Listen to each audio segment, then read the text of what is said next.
আসসালামু আলাইকুম everyone, welcome back to my another new blog. আশা করছি সবাই ভালো আছেন। আল্লাহর অশেষ রহমতে আলহামদুলিল্লাহ আমরাও সবাই ভালো আছি। আমার আরিশ মোটামুটি সুস্থ আছে এখন, তবে খুব বেশি একটা সুস্থ না, কারণ ওর জ্বরটা ছেড়ে ছেড়ে আসতেছে। তো সবাই দোয়া করবেন। আর আজকের ব্লগটা হচ্ছে আমার চিটাগংয়ের বাসার শেষ ব্লগ। আর এই বাসাটা আপনারা দেখবেন না, আজকেই আমার লাস্ট দিন এই বাসাতে। প্রতিদিনের মতোই জানালাটা খুলে খোলা আকাশটা আরও একবার দেখে নিলাম। এই জায়গা থেকে এইভাবে আর আকাশ দেখা হবে না আমার। সকালবেলা খালা চলে আসছে। কিচেনটা আমরা গতকালকেই সব কিছু প্যাকিং করে ফেলছি, আর বাকি কাজগুলো খালা এখন করতেছে। আর সকালবেলা পার্টেক্সের লোক এসে আমার ফার্নিচারগুলো পার্ট করতেছে। এগুলো এইভাবে নেওয়া যাবে না, নষ্ট হয়ে যাবে, সেজন্য এভাবে পার্ট করে আমরা নিয়ে যাব। আর ভাইয়াটা খুব সুন্দরভাবে খুলে এগুলো চাদর দিয়ে সুন্দর করে একটার উপর একটা চাদর দিয়ে মুড়িয়ে প্যাকিং করছিল। আর খালা সকালবেলা এসে ওনার কাজগুলো করছিল। ডাইনিং টেবিলের চেয়ার মুছে নিয়েছে, শু বক্সটা সুন্দর করে পরিষ্কার করে মুছে নিয়েছে। এখন উনি চলে যাচ্ছে, ওনাকে বিদায় জানাচ্ছি। খালাকে বলতেছি যে আপনি ঢাকা গেলে অবশ্যই আমার সাথে যোগাযোগ করবেন। তো উনি বলছে যে হ্যাঁ আপু, আমি যাব ঢাকায়, বাবুকে দেখতে হলো, ঢাকায় গেলে আপনার বাসায় যাব। তো বলতেছিল, তো ওনাকে কিছু জিনিসপত্র দিয়ে দিলাম যেগুলো আমাদের প্রয়োজন নেই। তো উনি আর 2 দিনের কাজের পেমেন্ট ওনাকে দিয়ে দিয়েছি। তো উনি খুশি হয়ে চলে গেছে। তো এখন এই যে ভাইয়াটা এখন আমার আলমারিটা পার্ট করতেছে শুরুতে, তারপর ড্রেসিং টেবিল, খাট এগুলো পার্ট করবে। ওয়ার্ড্রোব আর পার্টের কিছুই নাই, ওয়ার্ড্রোব ড্রয়ারগুলো খুলে আলাদা নিবে আর এভাবে নিয়ে যাবে আর কি। আজকে আমাদের এসি সার্ভিসিংয়ের কথা ছিল, বাট ওনারা আসতে একটু লেট করছিল। তো লাস্ট মুহূর্তে বলছিল যে 1 ঘন্টা লাগবে। তো ওই সময়টা আমরা আর দিতে পারি না, কারণ আমরাও তো আজকে কুমিল্লায় ব্যাক করব, বাসা ছেড়ে চলে যাব। তো এখন দেখা গেছে যে এসির কাজটা করতে গেলে অনেকটাই লেট হয়ে যাবে, রাত হয়ে যাবে আমাদের যেতে যেতে। তো এই যে আমাদের সমস্ত কিছু গোছানো শেষ, বাকি রইল শুধু এসির কাজ আর আমাদের ফ্রিজ প্যাকিং করা। তো ফ্রিজটা এখন চালু রেখে যাব, কারণ অনেক দিন পর্যন্ত ফ্রিজ অফ থাকলে আবার নষ্ট হয়ে যাবে। তো ফ্রিজ যখন সে আসবে মালপত্রগুলো নিতে, তখন প্যাকিং করবে আর কি। তো এখানে টিভিটা খুলে নিল, তারপর ফিল্টার খুলে নিল। আর এসির কাজ করাবে আরিশের বাবা যখন আসবে আবার এগুলা নিয়ে যেতে, তখন এসে এসি সার্ভিস করাবে, প্লাস সব কিছু খুলে টুলে প্যাকিং করবে আর কি। তো এই যে বিদায় নিয়ে নিচ্ছি আমার শখের বেডরুম থেকে। এখন যদিও এলোমেলো অবস্থা, খুবই খারাপ দেখাচ্ছে। আর এদিকে যাওয়ার মুহূর্তে আধা ঘন্টা আগে আরিশের আবার তীব্র জ্বর ওঠে। এদিকে আরিশের খালামুনি আরিশের কেয়ার নিয়ে ব্যস্ত। জ্বর ওঠার পর ওকে নরম কাপড় ভিজিয়ে শরীর মুছিয়ে দিচ্ছিল বারবার। গত রাতেও অনেকক্ষণ পর্যন্ত, একদম মিডনাইট পর্যন্ত ওর গা মুছে দিছে পূর্ণা। এই যে জানালা সব কিছু ক্লোজ করে দিয়ে এখন আমরা চলে যাব। তো আসছিলাম সব কিছু গুছিয়ে প্যাকিং করতে, আমার কাজ শেষ। আর বাকি কাজ আরিশের বাবার, সে যখন আসবে এগুলা নিতে, তখন এগুলা লোক দিয়ে সব কিছু নিচে নামিয়ে ট্রাক করে নিয়ে যাবে আর কি। এই বাকি কাজ। তো তখন বাজতেছিল দুপুর 2টা। আমরা দুপুরের লাঞ্চ আর করি নাই। তো আমি ভাবছিলাম যে খাবার অর্ডার দিয়ে দিব, পরে আরিশের বাবা বলল যে খাবার অর্ডার না দিয়ে আমরা তো বের হয়ে যাচ্ছি এখনই, বাইরে গিয়ে আমরা খেয়ে তারপর বাসে উঠে যাব, কারণ এখন আর বাসায় এনে খাবার আর ঝামেলা করার দরকার নেই, সব কিছু আমাদের প্যাকিং হয়ে গেছে। তো এই জন্য তো এই যে ফিল্টারটা খুলে এখানে বক্স করে রাখা হয়েছে। তো টাটা বাই বাই আমার প্রিয় শখের রান্নাঘর। এই রান্নাঘরের সাথে আর আমার দেখা হবে না, আর আপনাদেরও এই রান্নাঘরে আর ভিডিও দেখা হবে না। এবছরের সেপ্টেম্বর মাসে আসলে এ বাসায় আমার 2 বছর হতো। মনে হয় এই তো সেদিন আসলাম, কিভাবে যেন সময়টা চলে গেল, আবার যাবার সময় হয়ে গেল। এই যে দেখেন আমার আরিশ একদম অসুস্থ হয়ে পড়েছে গত রাত থেকে, প্রচণ্ড জ্বর। এখন বের হয়ে যাব এই মুহূর্তে, এত জ্বর উঠছে ওর। তো এদিকে পূর্ণা ওর গাটা মুছিয়ে দিচ্ছিল। পুরা রাস্তাতেই ও আরিশকে এইভাবে গা মুছতে নিয়ে গেছে, কারণ ওর জ্বরটা খুব তীব্র ছিল। মেডিসিন দিয়ে দিয়েছি, পরে ঘাম দিয়ে জ্বর ছেড়েছে। তো যাওয়ার মুহূর্তে আমরা একটু ভিডিও করে নিচ্ছিলাম নিজেদের। তো এখানে আমি বাকি কিছু জিনিসের কথা একটু বুঝিয়ে বলতেছিলাম আরিশের বাবাকে, কারণ সে আবার আসবে, আমার আর আসা হবে না। আজকে আমার এই বাসা থেকে বিদায়। আর আমরা যে ঢাকার বাসায় নিয়েছি, ওখানে মালপত্র সব কিছু নিয়ে যাবে আরিশের বাবা, আর তখন আর আমি এখানে আসবো না আর কি। সে এসে ট্রাক করে সব কিছু নিয়ে যাবে। আসলে বিদায়ের মুহূর্তে আমি ওই রকম কিছু ফিল করতেছিলাম না যে বাসা ছেড়ে চলে যাচ্ছি, একটা অন্যরকম খারাপ লাগা তো আছেই, বাট ফিল করতেছিলাম না, কারণ আরিশ এত বেশি সিক ছিল, এত জ্বর ছিল। আমি এটার টেনশনে আমি কি বলবো, অনেক বেশি টেনশনে ছিলাম। আর আমার বোন থাকাতে যে কি পরিমাণ হেল্প হয়েছে সব দিক থেকে, যে আরিশ অসুস্থ হয়ে গেছে, ও আরিশকে নিয়ে ব্যস্ত, আরিশের কেয়ার করা সব কিছু ওই দেখতেছে। তো এই দিকটা থেকেও আমি অনেকটা রিল্যাক্স পাচ্ছি। তারপরও মানসিক একটা টেনশন তো আছেই, কি আর বলবো। লাস্ট দিন আমার বাবাটা অসুস্থ হয়ে গেল, বিদায়ের মুহূর্তে অনেক জ্বর নিয়ে বাসা থেকে বের হলো। চিটাগং শহরে থাকতে থাকতে এই শহরের প্রতি একটা অন্যরকম মায়া হয়ে গেছে, সত্যি কথা। আর আমার সবচেয়ে বেশি ভালো লাগে ঢাকা থেকেও চিটাগং, কারণ এখানে কোনো জ্যাম নাই, একটা নিরিবিলি শান্তির একটা শহর মনে হয়েছে আমার কাছে আমি যতদিনই ছিলাম। অনেক ভালো লেগেছে থেকে। তো এখন নতুন জায়গায় যাচ্ছি, ওই জায়গায় যেন গিয়ে মন টিকাতে পারি বা ভালো লাগে, এটা হলেই হয় আর কি। আর এই যে আমাদের যে বাসা আমরা ছিলাম, এই বাসার পাশের প্লটটা খালি ছিল, এখন এটাতেও কাজ শুরু হয়ে গেছে। অনেক মিস করব এই এরিয়া, এই রাস্তা, এই বাসা। এই যে আমরা এই বাসায় ছিলাম, তো পুরো এরিয়াটা এত বেশি সুন্দর, প্রত্যেকটা রোডে রোডে এক একটা বাসা থেকে এক একটা বাসা সুন্দর। আর এই এরিয়াতে অনেক বেশি সিকিউরিটি আছে, যার কারণে আরও থেকে বেশি ভালো লাগছে।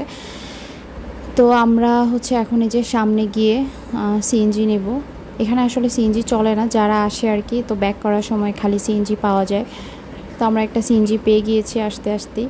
আমরা এখন যাব বাস কাউন্টারের দিকে, আর যাওয়ার পথে আমরা দুপুরের লাঞ্চটা করে নিব কোনো একটা রেস্টুরেন্টে। আপনারা সবাই আমাকে যেভাবে কমেন্ট লিখছেন, অনেক দিন থেকেই ভিডিওতে দেখছি, চিটাগংয়ের আপুরা ভাইয়ারা, যে আপু আপনাকে অনেক বেশি মিস করব, ছিলেন এই শহরে, কখনো দেখা হলো না, অনেক আফসোস থেকে যাবে, বা আমি যেখানেই যেন থাকি আমি যেন ভালো থাকি। আপনাদের এই কথাগুলো আমার কাছে অনেক কিছু, যেটা আমি আসলে বুঝাতে পারবো না। আর এই মুহূর্তে আপনাদের সবার দোয়া আমার অনেক বেশি প্রয়োজন, সবাই দোয়া করবেন আমাদের জন্য। তো আপনাদের সাথে এই শহরের ব্লগ আমি শেয়ার করেছি, এখন থেকে এই শহরের ব্লগ আর শেয়ার করা হবে না। নতুন জায়গায় নতুন সিটিতে আপনাদের সাথে ইনশাল্লাহ ব্লগ শেয়ার করব। সে পর্যন্ত আল্লাহ সবাইকে ভালো রাখুক, আমাদেরকেও যেন আল্লাহ ভালো রাখে, সুস্থ রাখে, সুন্দরভাবে সুস্থভাবে গিয়ে যেন আমরা আমাদের ঢাকার বাসার সংসারটা সুন্দরভাবে গুছাতে পারি। আপনারা দোয়া করবেন আমাদের জন্য। এই তো বাসার এরিয়া থেকে বের হয়ে মেইন রোডে উঠে গেলাম। আমরা যাচ্ছি একে খানের দিকে। যাওয়ার পথে কুটুমবাড়িতে আমরা দুপুরে লাঞ্চ করব। খুলশি এরিয়াটা অনেক সুন্দর, পরিপাটি, আমার কাছে খুবই ভালো লেগেছে এখানে থেকে। আর আমার হাজব্যান্ডের অফিস ছিল সিডি এভিনিউ জিইসি মোড়ে, যারা চিটাগংয়ের আছেন তারা চিনবেন। ওখানে ওর ব্রাঞ্চ ছিল আর কি, অফিস ছিল। তো ওই জায়গাটাও আমি অনেক মিস করব, ওই জায়গাও আমার অনেক যাওয়া হয়েছে। চিটাগংয়ের জিইসি মোড়, সিডি এভিনিউ, ওই জায়গাগুলো অনেক পশ একটা এরিয়া। অনেকে আমাকে জিজ্ঞেস করেছিলেন যে ভাইয়ার ব্রাঞ্চ কোথায়, আমি কখনো বলি নাই আসলে। অনলাইনে অনেক কিছুই আসলে বলা যায় না, সব কিছু বলতে হয় না। তো আজকে আপনাদের সাথে শেয়ার করলাম যে আমার হাজব্যান্ডের অফিস চিটাগংয়ে কোথায় ছিল। জিইসি মোড়ে সিডিও অ্যাভিনিউতে ওর ঢাকা ব্যাংকের ব্রাঞ্চ আর কি, ওখানে ছিল। তো যাই হোক, সবাই দোয়া করবেন আমার হাজব্যান্ডের জন্য, আমাদের সবার জন্য, আমার বেবির জন্য। এই যে এখানে খুলশির স্বপ্নতে, তারপর বাস্কেট, এখানে আমাদের প্রায় আসা হতো, শপিং টপিং আমরা করেছি এখান থেকে। যাওয়ার পথে এই জায়গাগুলো দেখে আমি অনেক মিস করছিলাম, যে এইখানে তো আমাদের আর আসা হবে না। এই জিনিসগুলো আসলে ফিল হচ্ছিল আর কি। চিটাগংয়ে হয়তো বা কোনো না কোনো এক সময় আসা হলেও হতে পারে, বাট এই যে থাকার জন্য তো আর হয়তো বা আসা হবে না। যাই হোক, আমরা কুটুম বাড়িতে আসলাম দুপুরে লাঞ্চ করতে। তো এখানে এসে আমার বোন বললো যে সে ভর্তা, ভাত, ডাল এগুলো খেতে চায়, অন্য কিছু খাবে না। তো এখানে ভর্তা নেওয়া হয়েছে কয়েক রকমের। তারপর আরিশ চাইলো যে একটু বিরিয়ানি খাবে, তো ওর জন্য বিরিয়ানি নিলাম, যদিও সে মাত্র একটুখানি খাইছে, জ্বর তো খেতে পারে না। আর এমনিতেই বাড়িতে যাওয়ার পর থেকে ওর খাওয়া দাওয়া একদম বন্ধ হয়ে গেছে। তো আমি নিয়েও বিপদে পড়ছি, ও একটু খাইছে, পুরাটাই রয়ে গেছে। পরে আমি শুটকির ভর্তা দিয়ে বিরিয়ানি খাচ্ছিলাম, সব ভর্তাগুলো দিয়ে বিরিয়ানির রাইসটা দিয়ে ট্রাই করছিলাম আর কি, কোনো রকমে খেয়ে নিলাম, নাহলে জিনিসটা নষ্ট হবে। আর ওইদিকে আমার বোন তো কিছুই নিবে না, মাছ বা মাংসের আইটেম, সে এগুলো দিয়ে মজা করে খেয়েছে। তারপর আমাদের আজকে বাস পেতে অনেক পেরেশানি হতে হয়েছে, কারণ বাস ছিল না, যেহেতু সরকারি ছুটি, সেদিনই লাস্ট দিন ছিল, অনেক রাশ ছিল। কয়েকটা কাউন্টারে গিয়ে গিয়ে আরিশার বাবা খোঁজ নিল, দেখলো যে রাত 12টা পর্যন্ত কোনো বাসেরই সিট খালি নেই। তো আমরাও একটু টেনশনে পড়ে গেছি, আল্লাহ কীভাবে যাব, আর যে পরিমাণ গরম, এসি বাস ছাড়া তো সম্ভব না এত গরমের মধ্যেই দুপুরবেলা জার্নি করা। তো যাক, আল্লাহ আমাদের সহায় ছিলেন, কিভাবে যেন একটা বাস আমরা পেয়ে গেছি। তাও হচ্ছে আরিশার বাবা অনেক করে ম্যানেজ করছে। গুগল করে হচ্ছে তিশা প্লাটিনাম বাস সার্ভিসের নাম্বার নিয়ে ওখান থেকে জেনেছে যে মাত্র একটা বাস ছেড়ে গেল অলংকার থেকে। তো আমরা যাচ্ছিলাম অলংকারের দিকে, পরে দেখলাম যে অপোজিট রোডে হচ্ছে বাসটা চলে যাচ্ছে। তো আমরা কোনো রকমের মানে দৌড়াদৌড়ির মতো অবস্থা আর কি সিএনজির মধ্যে। তো পরে সিএনজি ইউটার্ন নিয়ে এসে তারপর আরিশার বাবা অর্ধেক রাস্তায় নেমে দৌড় দিয়ে গিয়ে বাস ধরছে যে বাসটা চলে যাবে না হলে। তো ওইভাবে ফোন করলে হচ্ছে কোনোভাবে বাসটা ম্যানেজ করা হয়েছে আর কি, আল্লাহ সহায় ছিল, না হলে আজকে খবর হয়ে যেত আসতে। তো যাই হোক, বাসটা ভালোই ছিল, এসি ছিল। তো আমরা চলে আসছি, তো কুমিল্লাতে চলে আসছি।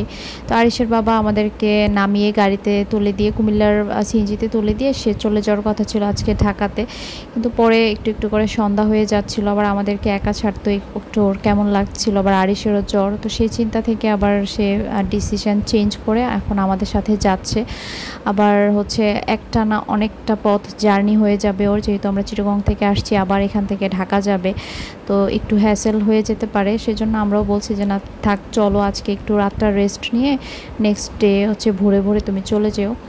তো এই তো চিটাগং শহরকে টাটা বাই বাই করে আমরা চলে আসলাম কুমিল্লাতে আমার বাবার বাসায়। এখানে আমি হচ্ছে এখন কিছুদিন থাকবো। তারপর এই তো আমরা যাচ্ছিলাম, যাওয়ার পথে হচ্ছে আমাদের বাজারে যখন আসলাম, আমার বোন আমাকে হঠাৎ বলল বাপিকে একটা ফোন দাও যে দেখো বাজারে আসে কিনা। তো পরে আমি ফোন দিয়ে দেখলাম যে আব্বু বাজারেই আছে, আর কিভাবে যেন মিলে গেছে, আমাদের সিএনজির একদম পাশেই ছিল আব্বু, কোনো একটা কাজে আসছে। তো পরে আব্বু আমাদের সাথে চলে আসছে আর কি বাড়িতে। তার বাজারে অনেক জ্যাম ছিল, অনেকক্ষণ পর্যন্ত এখানে আমাদের লেট হয়ে গেছে। তারপর কুমিল্লা সিটির ভিতরেও জ্যাম ছিল, পুরো রাস্তায় আমাদের জ্যাম ট্যাম ছিল না। আমরা 3 ঘন্টার আগেই চলে আসছি কুমিল্লাতে, আজকে জার্নিটা খুব শর্ট হয়েছে যদিও। তো এই তো বাসায় চলে আসছি, বাসায় আসতে আসতে হচ্ছে মাগরিবের আজান দিয়ে দিয়েছে। আর প্রচণ্ড গরম ছিল আজকে, এত এত গরম। তবে আমাদের বাসায় একটা শান্তির বিষয়, সেটা হচ্ছে কারেন্ট যায় না। আমাদের এলাকাতে কারেন্ট একদম যায় না বললেই চলে, যত গরমই থাকুক কারেন্টটা থাকলেও একটু শান্তি লাগে। আর এখানে হচ্ছে আসার সময় আরিশের বাবা আলু পুরি আর মোগলাই পরোটা নিয়ে আসছে। তো আলু পুরি আরও ছিল। তো আমরা হচ্ছে সবাই এখন নাস্তা খাবো, আম্মু সবাইকে প্লেটে প্লেটে করে দিচ্ছিল, আম কেটে নিল। আর নাস্তা খাওয়ার পর আরিশের বাবাকে আম্মু চা বানিয়ে দিল। তো তারপর হচ্ছে এখন আমরা রাতের খাবার খাবো। ওই যে আরিশের বাবা ড্রয়িং রুমের দরজার পাশে দাঁড়ায় আছে, আব্বুকে ডাকতেছিল খেতে আসার জন্য। তো এখন আমরা সবাই একসাথে বসে যাব।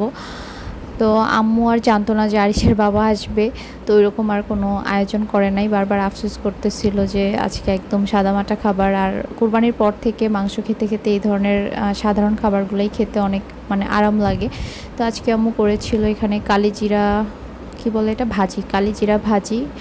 তো এটা ফ্রিজে ছিল, নামিয়েছে। তারপর ছিল এখানে সবজি, মিক্সড একটা সবজি, যেটা অনেক মজা হয়েছে। তারপর এখানে ছিল রুই মাছ, আর হচ্ছে নামিয়েছে খাসির মাংস, ঈদের দিনে রান্না করা খাসির মাংস নামিয়েছে, মানে বক্সে ছিল আর কি, নামিয়ে গরম করেছে। আরেকটা মজার খাবার ছিল, এটা হচ্ছে মাছের পোনা, একদম ছোট্ট ছোট্ট, এটা ভুনা করেছে। আর এই ছিল মাংস। তো আজ এই পর্যন্তই।